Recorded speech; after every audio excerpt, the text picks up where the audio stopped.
The wind was still, but destiny stirred. As the first rays of dawn stretched across the golden plains of Burkina Faso, the land looked calm, deceptively calm.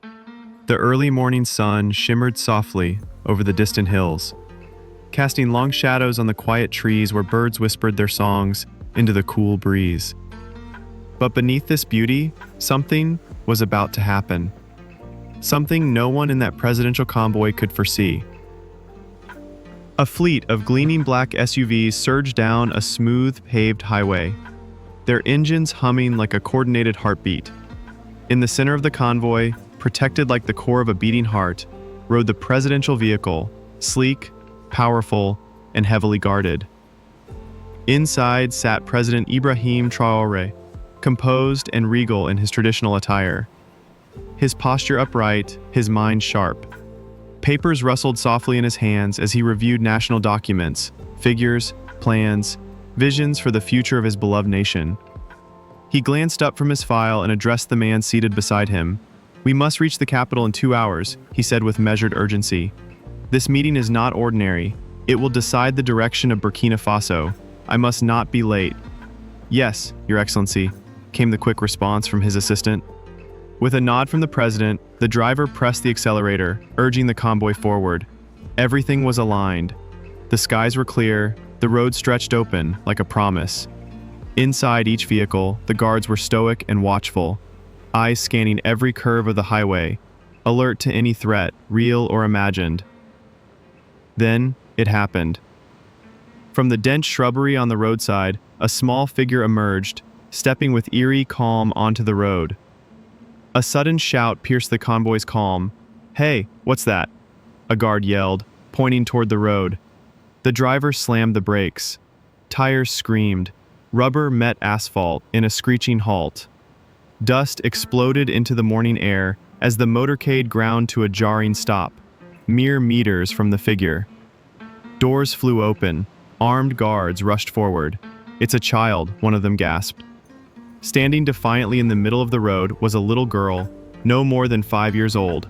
Her dress was torn, her tiny feet were caked in mud, her matted hair clung to her dusty face, but her eyes, they told a different story. Those eyes were not frightened. They were burning with something ancient, purpose. "Get out of the way," the driver shouted, half in anger, half in disbelief.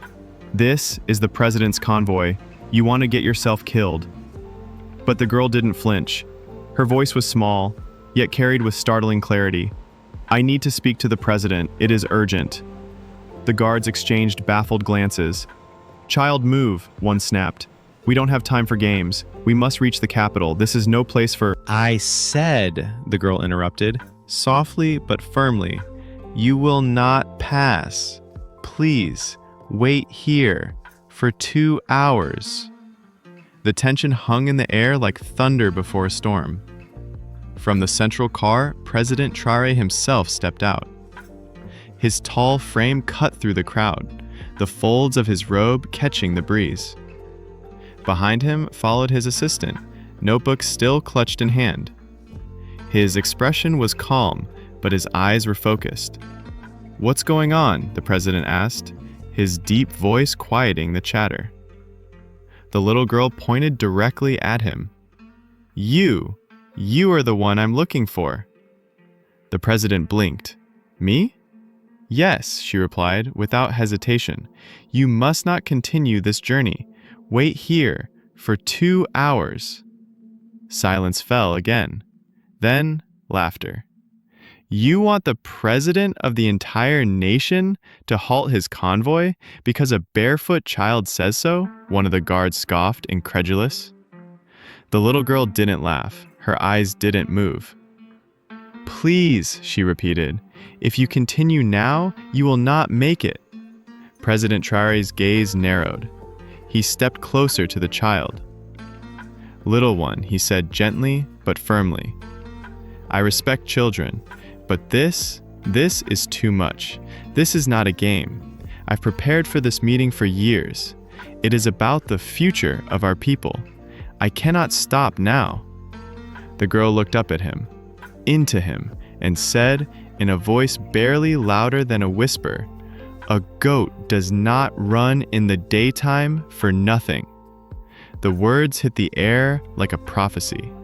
I am not mad. I am not playing, she continued. There is danger ahead. You must not go. The words clung to the morning air like smoke from a distant fire. President Ibrahim Traoré had already turned away, his jaw clenched in disbelief. His stride was swift, stiff with frustration. This is madness, he muttered under his breath, shaking his head. Foolishness.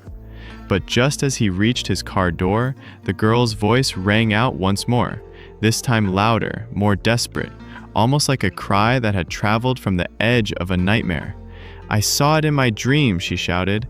A fire, a big fire, cars screaming, people crying. You, her voice cracked, you were in the middle of it. If you go now, you won't come back.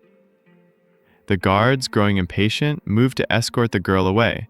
Their hands reached out to pull her from the road. But then they paused. Something, invisible yet undeniable, seemed to freeze the moment. The president had stopped. His hand hovered over the car door, then slowly dropped. He turned to look back. And what he saw stopped his breath. The little girl's eyes were filled with tears, clinging to her lashes like dew on brittle leaves. Her small hands trembled at her sides, but she did not back away. She stood tall, proud, unmoving, like a tree refusing to bend before the storm. President Traoré exhaled heavily, a sound of both weariness and surrender. He walked back toward her, slow but certain, then bent down on one knee to meet her gaze. "Who are you?" he asked, his voice softer now, curious, moved. The girl blinked through her tears. "My name is Hope," she whispered. "I have no father, no mother. I sleep under the tree by the old well, but last night I saw this, in my dream, and I knew I had to stop you." The president stared deep into her eyes, searching for deception, for confusion, for some trace of madness, but there was none. Only honesty, fear, and an unsettling clarity beyond her years. He stood slowly, turned to face his team of guards, stunned and silent. His voice came like thunder. "Cancel the journey. We wait. 2 hours." A wave of disbelief rolled through the convoy. "Sir?" his assistant stammered. "What did you say?" "I said we wait," the president snapped, louder now, final, absolute. And so, the motorcade of the most powerful man in Burkina Faso halted right there, on an empty highway beneath the trees. No palace, no military base, just the stillness of the wild and a barefoot girl named Hope. The president returned to his car, but he no longer read from his documents. His gaze lingered out the tinted window, watching the sky. "I must be mad," he whispered to himself, "but something tells me she's not."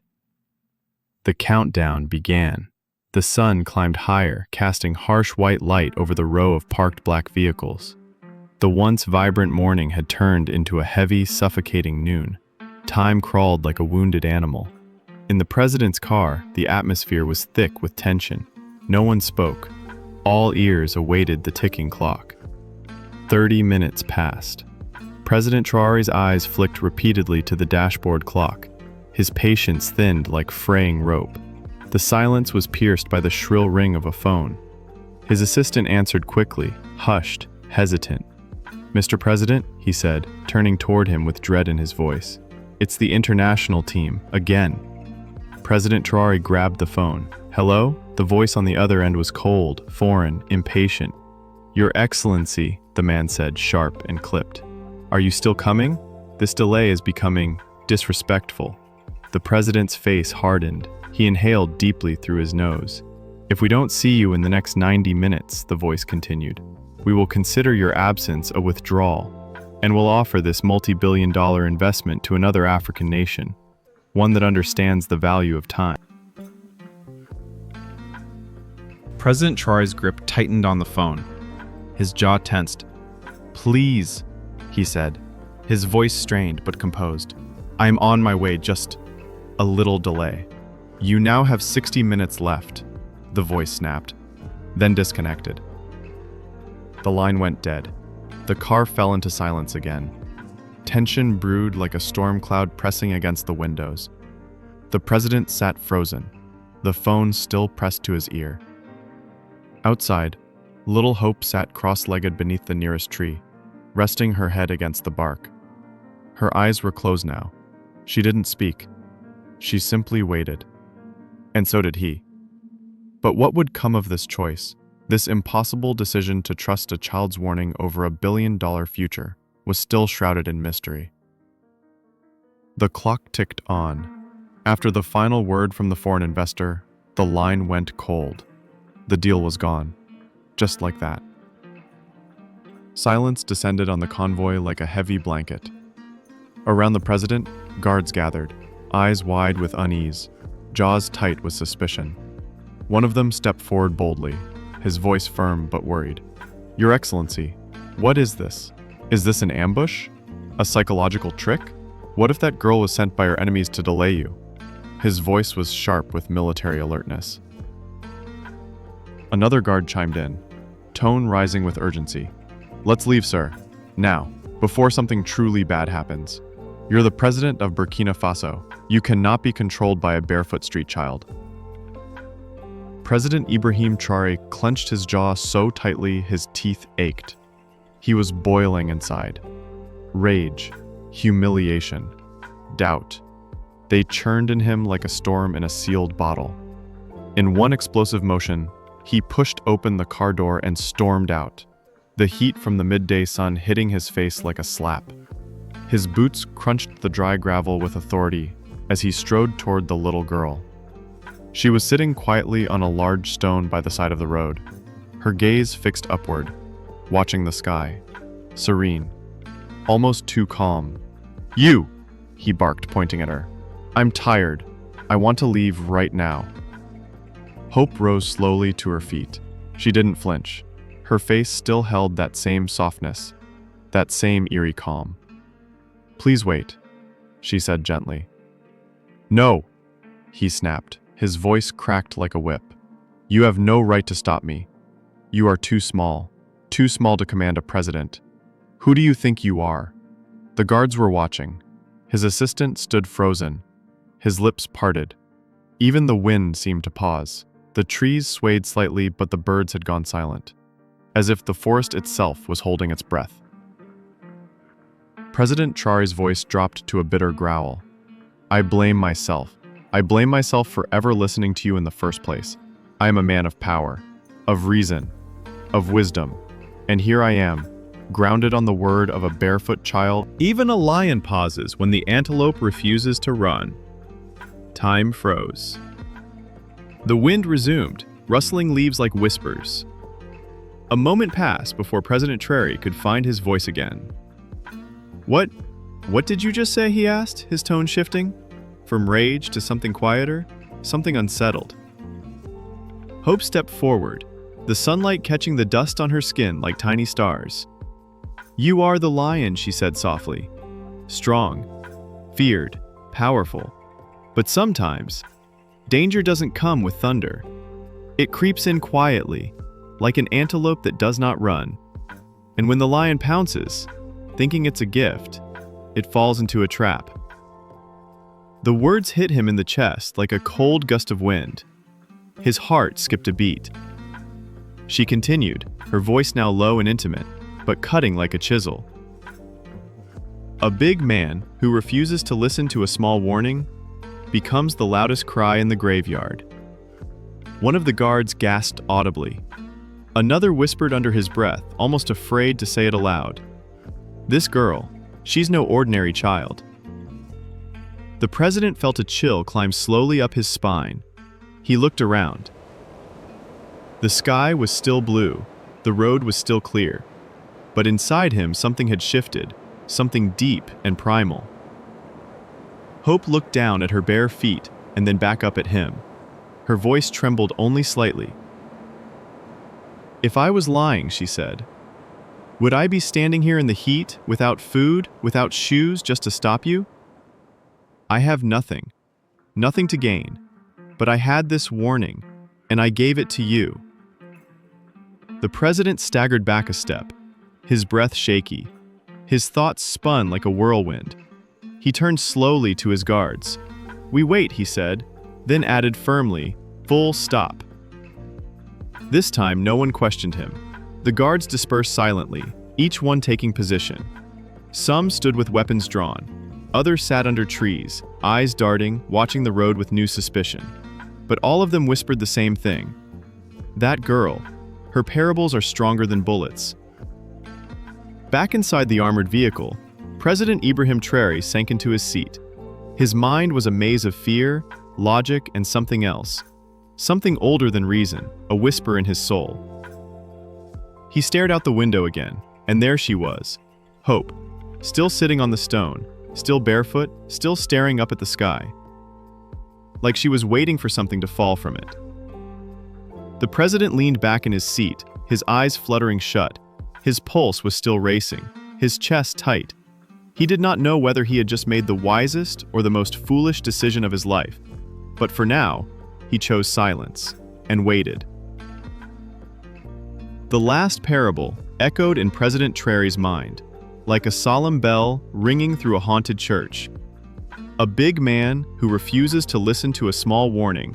Everyone's eyes, again and again, drifted back to her. Hope. The barefoot girl with the dusty dress and steady eyes. She hadn't moved. She still sat on that same stone, hands folded in her lap, gaze tilted toward the sky, as if waiting. Vehicle, President Ibrahim Traoré had not said a word since her final parable. He sat like a statue, his mind a battlefield of reason and instinct. The silence around him was thick, yet inside, his thoughts roared, questions, fears, fragments of meaning. What if she had been wrong? But what if she wasn't? Then the phone rang. The sudden sound jolted everyone. The assistant picked it up. His hands trembled. "Sir," he said, voice already breaking. It's from the National Emergency Response Team." "Put it on speaker," President Traoré ordered quickly, straightening up, every muscle tensing. A voice came through, urgent, cracking with panic and sorrow.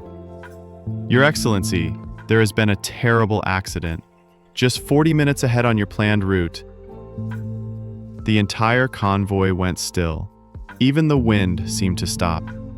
"Tell me exactly what happened," Traoré demanded, his voice cold and sharp. "A petrol tanker. It lost control on the highway. It collided with several vehicles and exploded.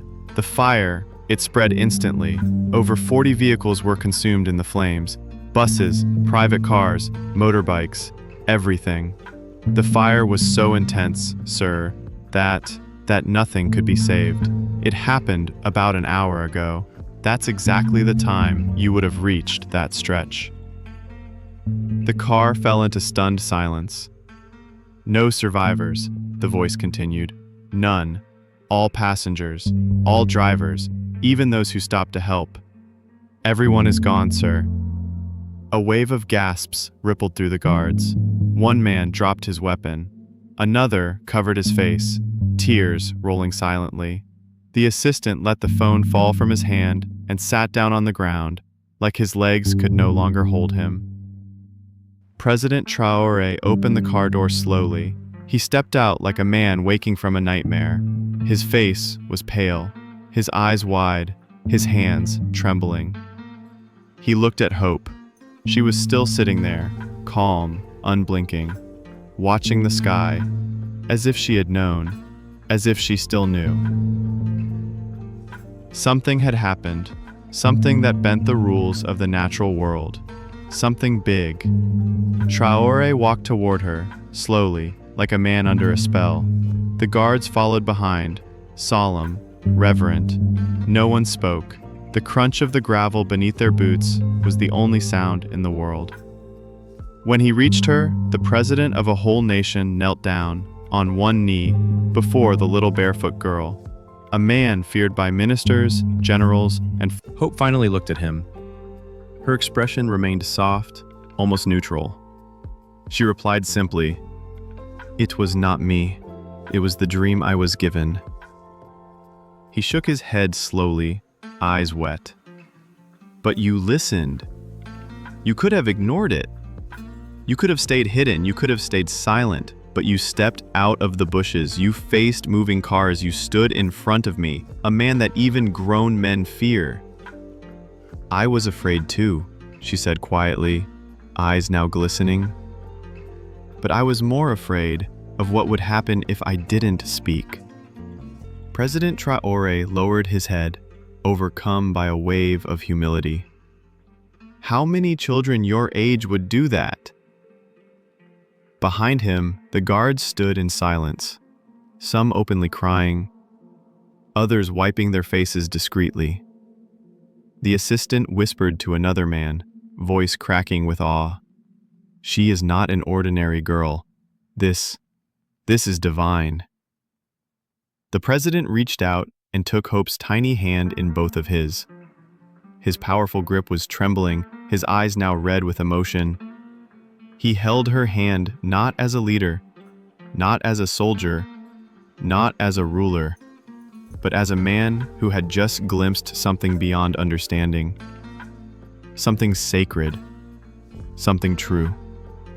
He didn't speak again. There was nothing more to say, only silence and gratitude and wonder. The little girl named Hope had saved more than just a man. She had saved a nation's leader. She had reminded him and all who witnessed it that power doesn't always come with guns or gold or titles. Sometimes it comes barefoot from the mouth of a child. "Hope," President Traoré said softly, kneeling before her. "From this day, your name will not just be Hope. It will be my hope. The hope of Burkina Faso. The hope that saved her leader." The convoy began to move again, but this time it rolled not with urgency, but with reverence. Slowly, thoughtfully. The journey back to the capital felt utterly transformed. There was no chatter, no protocol updates, just silence and awe. The guards sat stiffly in their seats, their eyes distant. The assistant stared blankly out the window, as if he could still see the flames that never touched them. They were all thinking the same thing. We would have died today, if not for that little girl. Hope sat quietly beside President Ibrahim Traoré in the back seat. Her head leaned gently against the soft cushion, her small hands folded neatly on her lap. She gazed out the window as the trees rolled by, unaware of the profound ripple her courage had sent through the hearts of powerful men. When they arrived at the presidential, within minutes, his top advisors, cabinet ministers, guards, aides, and media team filled the grand marble hall. Crystal chandeliers glittered above them. But the weight in the room came not from gold, but from the presence of that girl. Hope stood beside the president, still wearing her torn dress, her dusty feet planted firmly on the polished floor. Her eyes were tired, but her presence was unshakable. Then, President Traoré stepped forward. "I want everyone to stop what they're doing," he said firmly. "What I am about to say is not politics. This is not strategy. It is not for the cameras. This is about life and death." He took a breath, looked at every face. "Today, I was on my way to a meeting that could have brought billions into our country. I had prepared for it for months. The convoy was smooth, the road was clear, the timing was perfect. But then, a 5-year-old orphan girl stepped out of the bush and stood in front of our moving convoy. Gasps filled the hall. She told us to stop.